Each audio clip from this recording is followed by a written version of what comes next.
Muita gente hoje tem sido tocada, transformada pela mensagem salvadora de Jesus. Muitas pessoas são testemunhas da graça do Salvador. E por isso, diante da realidade desses testemunhos todos, o que mais ocorre é uma crítica mordaz a todos os que proclamam a mensagem, sejam eles pastores ou leigos. E aí começam a denegrir: quem é você? Quem eu sou? O que a gente faz? Quais são as nossas intenções? Por quê? Porque se denegrir, não é? O mensageiro, atacar o mensageiro, a gente pode obscurecer a mensagem. É interessante que isso aconteceu na história, ao longo da história, o tempo todo. Não sei se você sabe, mas durante muitos anos da história, era proibido professar a fé segundo os ditames do seu coração. Não existia liberdade religiosa. Se alguém pensasse diferente da igreja que estava constituída junto com o Estado, era morto. Era dito herege e queimado vivo em praça pública. Por quê? Porque se deixassem a palavra continuar sendo anunciada, muita gente ia se converter. E então partiam para o ataque. Num determinado momento da história, pensaram assim: vamos ser um pouquinho mais liberais. E então nasceram os editos da chamada tolerância religiosa. Eu acho tremendo isso, não é liberdade, é tolerância. Eu aguento vocês. Mas aí então colocavam os limites onde vocês podiam atuar e agir. E você sabe que ainda existem esses editos de tolerância religiosa em vários lugares do mundo. Por exemplo, em Portugal, tá? Você não pode construir um templo. Você pode ter uma casa de culto, mas não pode chamar de templo. Porque no edito de tolerância religiosa diz que só pode ter templo a Igreja Católica. Eu estou falando de um país da Europa. Se você for a Dubai e você for um estrangeiro, tá, ou nos Emirados, qualquer um deles, e você for um estrangeiro, existe um edito de tolerância religiosa. E então eles dizem assim: ok, se você é estrangeiro, não tem problema, pode cultuar, mas você tem que se registrar num determinado lugar, tá? E nós vamos criar um local, um quarteirão, ou um lugar, onde vocês vão poder fazer cultos, e vocês vão ter que dividir os horários conforme as suas confissões de fé, no mesmo local, para que eles possam ter todo o controle. E se você fizer uma célula na sua casa, não faça barulho, porque alguém pode denunciar você. Gente, continua. E é interessante porque em alguns lugares do mundo, até hoje, pessoas são presas, lançadas na cadeia como criminosos, simplesmente porque anunciaram a sua fé a outra pessoa.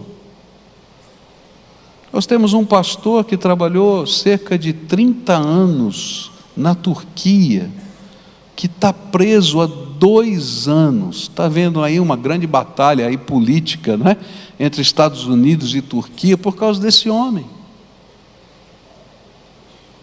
E a pergunta é: qual o crime que esse homem cometeu? Ele matou, ele roubou? Se você olhar a lista dos feitos desse homem envolvido em organizações humanitárias, o homem fazendo um trabalho lindo, bonito, missionário, mas o crime dele foi crer em Jesus Cristo como único e suficiente Salvador e proclamar que Jesus é o Senhor.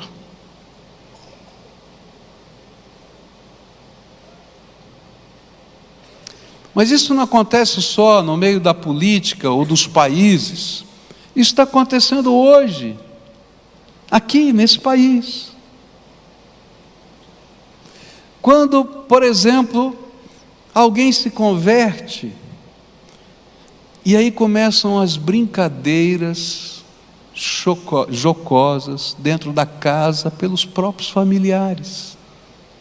Não é verdade o que eu estou falando?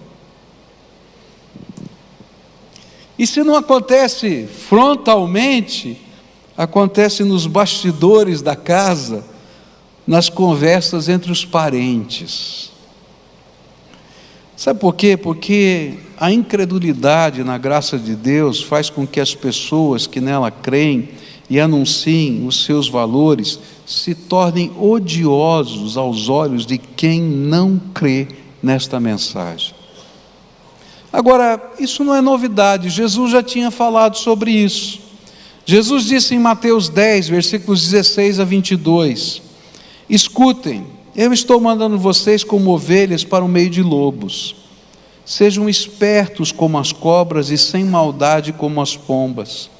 Tenham cuidado, pois vocês serão presos e levados ao tribunal e serão chicoteados nas sinagogas por serem meus seguidores.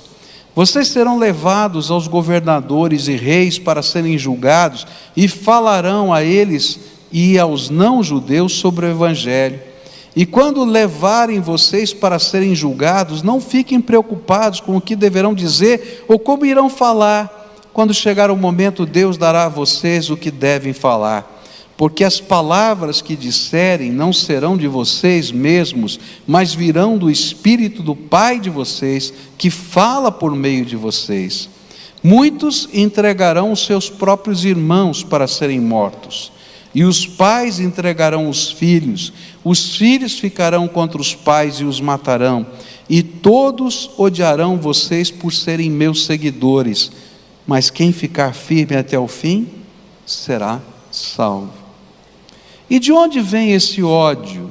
E a resposta foi dada por Jesus. Jesus continuou, se o mundo odeia vocês, lembrem que ele me odiou primeiro. Se vocês fossem do mundo, o mundo os amaria por vocês serem dele. Mas eu os escolhi entre as pessoas do mundo e vocês não são mais dele, por isso o mundo odeia vocês. O que a Bíblia está dizendo é que muitas vezes essa reação de atacar o mensageiro é por causa da mensagem. A mensagem é Jesus. A mensagem é Jesus. Só que parece estranho isso, mas Jesus do jeito que Jesus é, não do jeito que as pessoas querem que Jesus seja.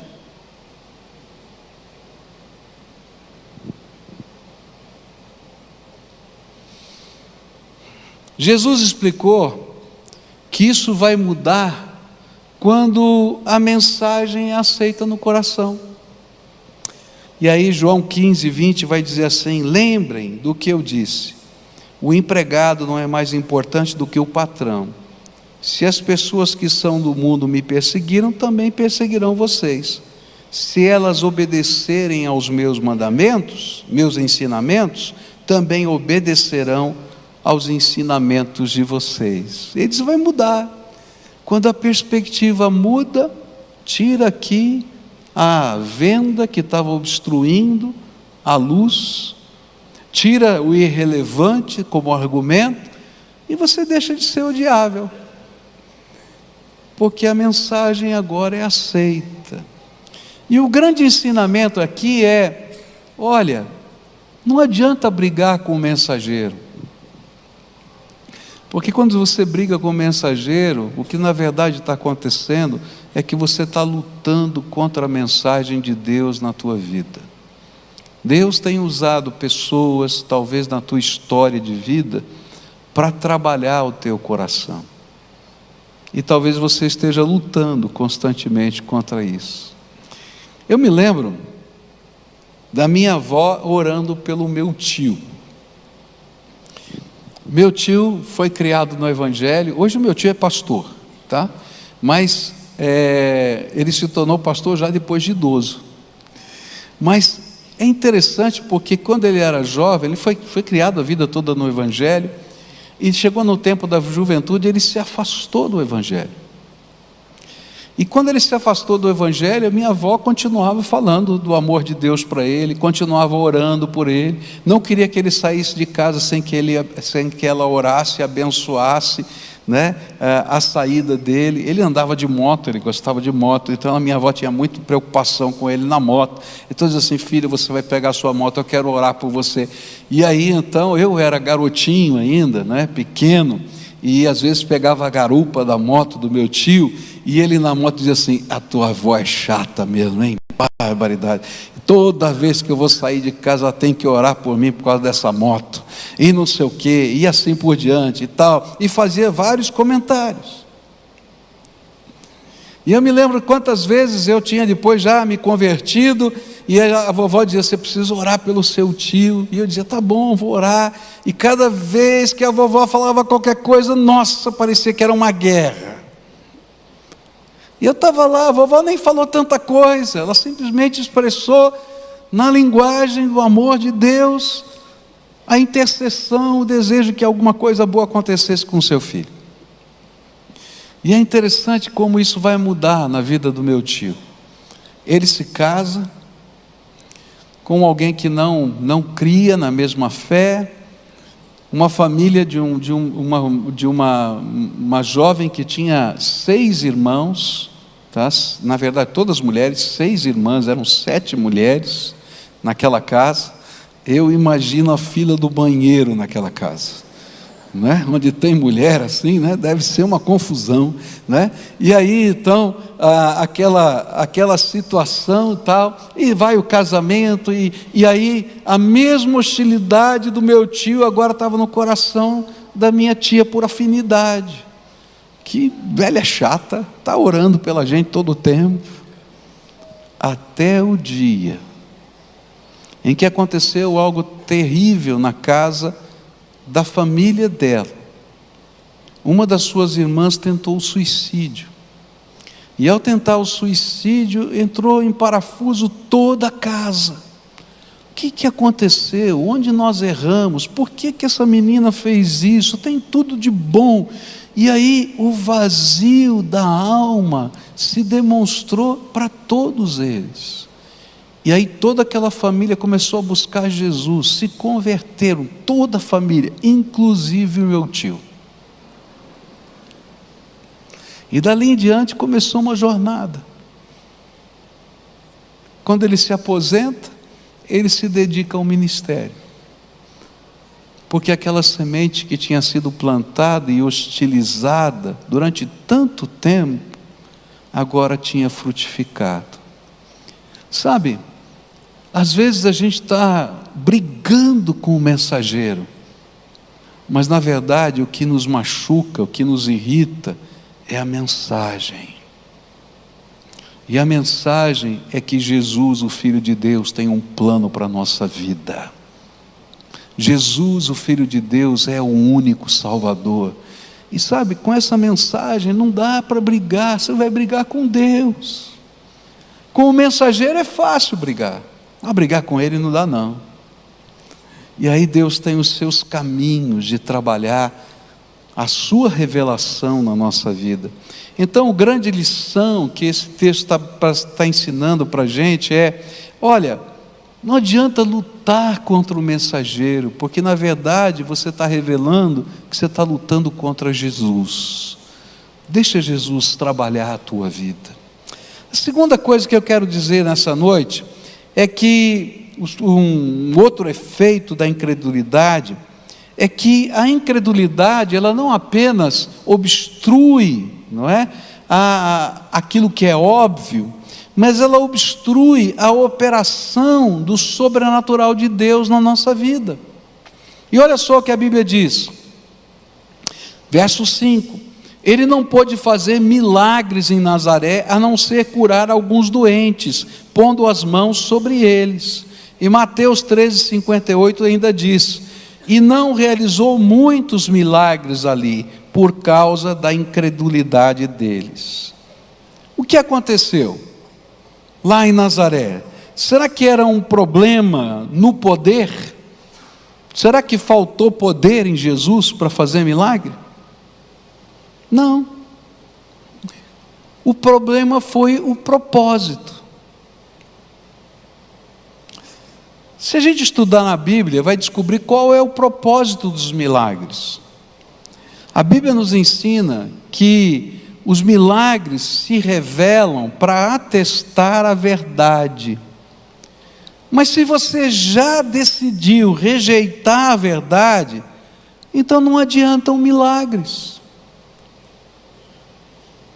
É incrível isso. Eu li num jornal uma vez uma coisa que me chamou a atenção.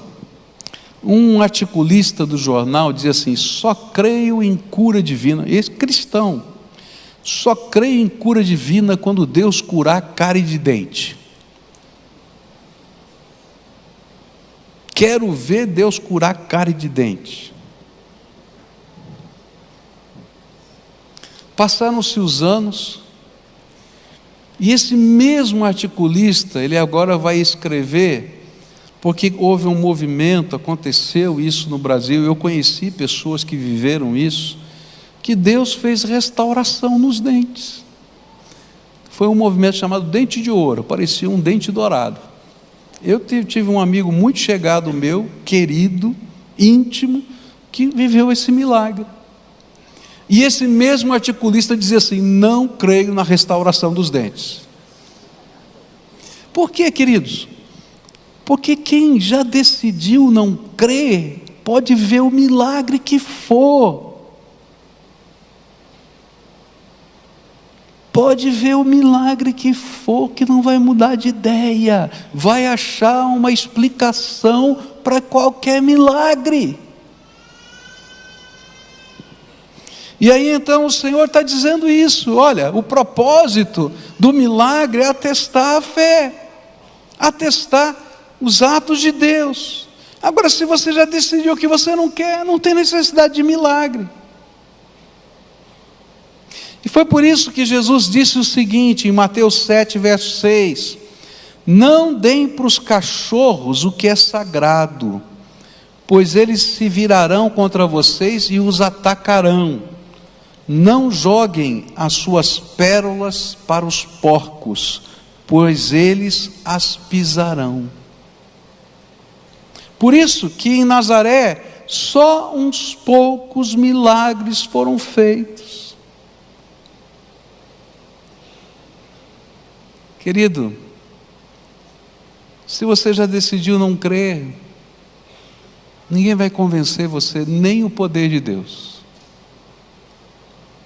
Se você tiver uma visão, você vai procurar um psiquiatra e vai dizer que foi uma alucinação. Mas sabe o que me impressiona? Isso aqui me impressiona, porque Deus é tremendo. Que graça Deus tem por nós. Que graça, que amor. Sabe o que me impressiona? É que apesar de toda a incredulidade, e da incredulidade obstruir o sobrenatural de Deus, a graça de Jesus se revelou naquele lugar assim mesmo. E para deixar uma marca naquele lugar, os incrédulos tiveram que conviver naquela pequena aldeia de cerca de 500 pessoas, com alguns que haviam sido curados por Jesus, e tiveram que conviver com eles para o resto da vida.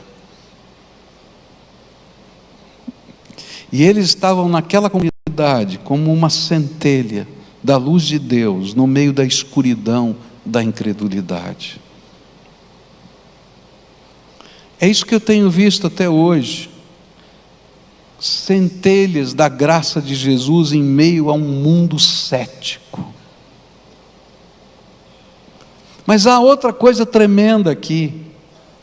É que se de um lado a incredulidade obstrui o sobrenatural, a fé abre a porta do poder do Espírito Santo na vida das pessoas. E é por isso que a Bíblia nos ensina: sem fé é impossível agradar a Deus. Ou nessa versão diz: sem fé ninguém pode agradar a Deus, porque quem vai a Ele precisa crer que Ele existe e que recompensa os que procuram conhecê-lo melhor. E o grande desafio aqui é: deixa de ser um incrédulo na graça e no poder de Jesus e se achegue a Ele com fé. Ele tem algo a ministrar na sua vida e no seu coração. Eu fico pensando o que Jesus queria fazer naquela cidade. A aldeia dele, ele conhecia todo mundo, ele sabia a história, ele conhecia os problemas. Quanta coisa Jesus queria fazer naquela cidade. E às vezes a gente está impedindo que aquilo que Deus preparou para nós aconteça na nossa vida. Por fim,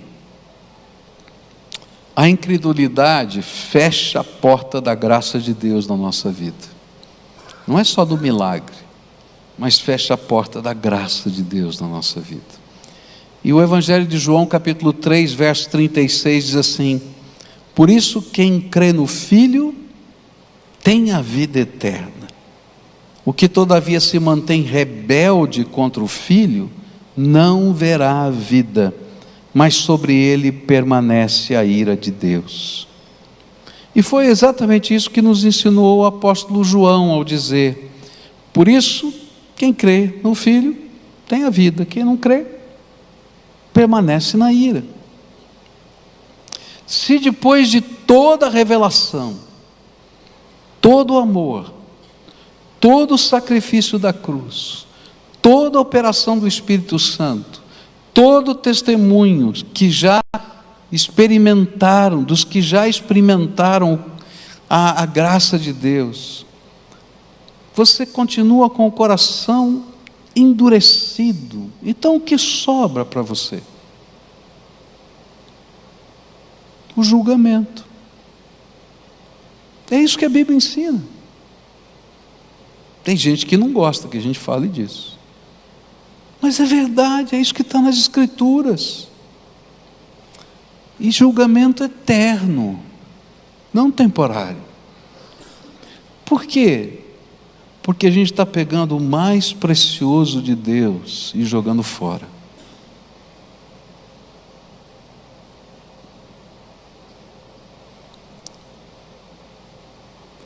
A Bíblia fala que só tem um pecado que é imperdoável. É interessante isso. Todo e qualquer pecado Deus pode perdoar. Todo e qualquer pecado. Fala o pecado mais cabeludo que você imagina. Deus pode perdoar, porque o sangue de Jesus é poderoso para nos lavar e nos purificar dos pecados. Mas a Bíblia fala de um pecado que é imperdoável. Sabe qual é o pecado imperdoável? Quando a gente peca contra o Espírito Santo. E sabe o que é o pecado contra o Espírito Santo? É quando o Espírito Santo fala com a gente, convence a gente, toca a gente durante toda a nossa vida, e a gente continua de cabeça dura até o fim. A gente blasfema contra a obra de Deus na nossa vida. Por isso que permanece a ira. Se a pessoa não quer a graça de Deus, Deus não força pela goela a sua graça. O que Jesus viu em Nazaré foi algo que gerou espanto para ele, que gerou tristeza no seu coração. Porque eu tenho certeza que quando ele chegou naquela cidade, ele queria fazer muitos milagres. Eu acho, essa é a minha ideia, não está na Bíblia, está na minha cabeça, tenho que falar. Eu acho que ele tinha preparado um milagre para cada um dos seus vizinhos. Uma cidade de 500 pessoas que a gente vive muitos anos, a gente conhece todo mundo, gente. A gente sabe o nome de todo mundo. E eu acho que Jesus lá chegou com o desejo de fazer um milagre na vida de cada um dos seus vizinhos. Em alguns ele conseguiu fazer e deixou ali a marca da graça. Mas tantos outros perderam a bênção de Deus em tantas circunstâncias que Deus gostaria de derramar, simplesmente porque o coração estava duro. E é por isso que a Bíblia vai dizer, não é? Se hoje você ouvir a voz do Senhor, não endureça o seu coração. Porque a pior tragédia que pode existir é o coração duro. Coração duro não enxerga o que Deus está mostrando. Coração duro levanta argumentos que não são relevantes diante da grandeza da graça. Coração duro, quando se sente tocado, quem sabe ameaçado por esse toque, persegue o mensageiro para que a mensagem não possa continuar. Coração duro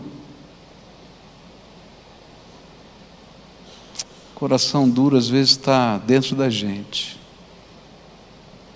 e a gente não deixa os milagres de Deus acontecerem na nossa vida. Mas apesar disso, se você olhar na sua volta, tem alguém que Deus tocou, que Deus transformou, que Deus fez alguma coisa, e que o Senhor de propósito colocou na tua história, só para você ter que conviver com esse paradigma diferente, até o fim da tua vida, de que há algo diferente em Jesus e que pode acontecer na tua vida também. Nessa noite eu queria orar com você, não a oração da incredulidade, porque a oração da incredulidade vira ódio, mas eu queria orar com você hoje a oração da fé. Eu não sei o quanto tempo Deus está trabalhando na tua vida. Eu sinto no meu coração que essa mensagem, tanto da manhã quanto da noite, Deus preparou, colocou na minha alma para falar com pessoas com quem Ele está trabalhando há muito tempo. Talvez você seja como o meu tio, que tem alguém orando por você há muito tempo. Talvez você seja alguém que está lutando com tantas coisas, por causa de ideias, pensamentos, filosofias, visões de mundo que você quer alcançar. E quando o Espírito Santo deixa na tua vida tantas marcas, eu me lembro da volta para a igreja de um jovem. Ele tinha sofrido poliomielite. Você lembra dessa doença, né? E um dos efeitos da polio era a perna ficar sem força muscular. E então durante muitos anos ele usou um tipo de um aparelho, né, de metal que permitia que ele andasse. Ele era meu amigo de infância, e eu lembro dele com a perna, não é? E aquele aparelho. Mas a mãe dele era uma mulher de fé, e orava pela cura daquele menino. E pela graça de Deus, um dia ele tirou aquele aparelho e nunca mais precisou usar. Havia uma pequena diferença de tamanho de uma perna para outra, que a gente podia medir e ver que tinha uma pequena diferença, como se Deus dissesse assim: está vendo? Já foi pior, mas eu deixei aqui para você saber que fui eu. E aquele moço cresceu, se afastou do Evangelho, se casou. Eu era pastor na igreja naquele tempo, lá em São Paulo. E um dia ele estava vivendo uma crise tão grande, e ele me procurou para a gente conversar. E eu falei assim: põe a mão na tua perna. Você tem na tua perna um sinal de Deus. Deus deixou uma marca em você, para saber que Ele existe, que Ele é poderoso e que Ele tem um plano para a tua vida. Para de lutar com o Deus que deixou você como sinal dele nessa terra. Eu acho incrível isso, porque a gente luta até quando a gente tem os sinais na vida da gente. E o que a palavra de Deus está dizendo para mim e para você é: se hoje o Espírito Santo está falando com você, para de lutar com Deus. E deixa o Espírito de Deus fazer a obra que Ele tem para fazer na tua vida. Quantos anos tem gente orando por você? E às vezes você tem uma ideia, que você se abraçou a ela tão arraigadamente, que você não deixa a voz do Espírito tocar o teu coração. Será que não está na hora de você colocar essa ideia no altar de Deus e dizer: Senhor, me ensina a viver a tua verdade, a tua palavra? Será que não está na hora da graça de Deus poder fazer o que Deus quer fazer na tua vida, não o que você acha que Ele tem que fazer? Então nessa noite eu quero orar com pessoas assim, que Deus já tem trabalhado, tem falado, tem colocado gente para orar por você, mas às vezes é uma questão tão pequenininha, tão boba, e por causa disso a gente luta, briga. Eu conheço maridos e mulheres que brigam por causa da fé. Eu conheço gente que já se separou por causa da fé. Eu conheço tanta coisa que já vi nessa minha vida de pastor durante quase 40 anos. Mas o que eu quero ver hoje é o poder da graça fluindo na tua vida. Então, se hoje você é uma dessas pessoas a quem o Espírito Santo está falando, está na hora de se render, não ao pregador. O pregador não precisa de nada, nem Deus precisa de nada. Quem precisa é você, é se render para que a graça de Deus toque e faça a diferença na sua vida. Então, se hoje o Espírito Santo está falando com você, vai saindo do seu lugar e vem para cá para a gente orar junto. E olha, a próxima tentação que vai vir sobre você é: não, legal pastor, gostei, mas vou fazer do meu jeito. Querido, você está fazendo do teu jeito a vida inteira. O que eu estou pedindo é para você fazer as coisas do jeito de Jesus a partir de agora. Então ouça a voz do Senhor e responda a voz do Espírito. Se tiver alguém aqui o Espírito Santo esteja falando, vai saindo do seu lugar agora. Se estiver lá na galeria, vai descendo agora. Se tiver uma família inteira que Deus está falando, um cutuca o outro, diz assim: isso é para a gente, vamos lá, vamos buscar a graça de Deus, vamos deixar o Espírito Santo fazer o que Ele precisa fazer na nossa vida. Então vai chegando aqui, em nome de Jesus, pode vir, em nome de Jesus, louvado seja Deus. Isso. Quem mais o Espírito Santo está chamando? Vem cá, filha, vem para cá, em nome de Jesus. Quem mais o Senhor está falando? Vai saindo, vai descendo aqui. Se você está lá na galeria, não se esconde lá não, vem para cá, em nome de Jesus. Pode descer por uma dessas escadas e deixa a graça de Deus fluir do jeito que Ele preparou para você, do jeito que Ele preparou para você, do jeito de Deus na tua vida. Isso, pode vir, em nome de Jesus. Todos quantos o Senhor está chamando, se você está ouvindo a voz do Espírito, não endureça o seu coração de novo, mas deixa Ele fazer o que Ele tem para fazer na tua vida, querida, em nome de Jesus, porque não falta graça ao meu Senhor, ao seu Senhor, para fazer diferença na tua vida. Deixa Ele tocar. Ah, mas tem isso, tem aquilo. É verdade, tem. Mas o primeiro passo é a gente chegar na presença do Senhor. E o restante Ele vai fazer. É trabalho de Deus na nossa vida. Amém. Louvado seja Deus. Isso, pode vir, tá? Agora a gente vai orar, tá? A primeira oração é quando a gente depõe as nossas armas. Eu não sei o que o Espírito Santo falou com você, mas muito provavelmente Ele mostrou para você obstáculos que você tem levantado na tua vida para o relacionamento com Ele. Então, fala aí na tua mente, ninguém precisa ouvir, só fala aí na tua mente: Senhor, eu estou depondo as minhas armas, e eu vim aqui me entregar ao Senhor, que aquilo que o Senhor preparou para a minha vida, eu quero, inteirinho que o Senhor preparou para a minha vida. Eu quero experimentar o Teu poder, a Tua graça. Eu quero dizer para você que Jesus quer derramar poder na tua vida. Então pede para Ele: eu quero conhecer o Senhor, se revela para mim, fala comigo,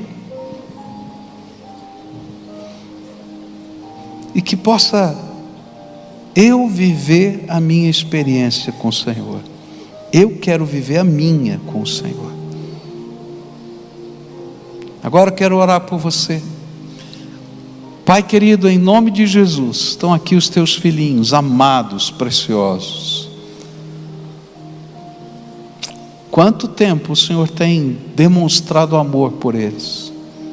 Quanto tempo o Senhor tem tocado a vida deles e de pessoas próximas? Quanto tempo o Senhor tem falado de tantas maneiras diferentes? E eu sei, Senhor, que hoje está havendo festa aí no céu, porque o Senhor está cheio de alegria por poder abençoar esses teus filhinhos. Por isso eu quero te pedir: abre as janelas dos céus agora e começa a derramar o Espírito Santo. Derrama, Senhor, do teu poder, da tua graça, da tua misericórdia, da tua alegria, da tua salvação, da tua força, da tua sabedoria. Vem, Senhor, sobre esses teus filhinhos, e que eles tenham a marca da graça, a marca do teu amor, a marca do teu poder. Eu sei que tem tanta coisa que vai ter que ser trabalhada, mas que o teu Espírito seja o professor particular deles, e que eles tenham comunhão com o Senhor, que os canais estejam abertos da alma, para que eles possam falar contigo e ouvirem a tua voz. Ó Senhor, se revela aos teus filhinhos, que isso não seja, Senhor, apenas mais uma liturgia, mas Senhor, faz desse momento algo tão precioso, inesquecível, porque o Senhor vai manifestar o teu poder na vida deles. E nesta hora eu te peço que o Senhor os cele com o Espírito Santo da promessa, que os dons do Espírito sejam derramados sobre eles, e que eles possam ser instrumentos do teu amor nessa terra. E se, Pai, no meio dessa jornada ficaram pessoas machucadas, eu quero te pedir que haja um espírito, Senhor, de perdão e de ministração, de pedir perdão, para que haja reconciliação entre pai e filho, entre irmão e irmã, entre pessoas significativas que às vezes foram afastadas da convivência. Põe a tua mão de poder, é aquilo que eu oro em nome de Jesus. Amém e amém.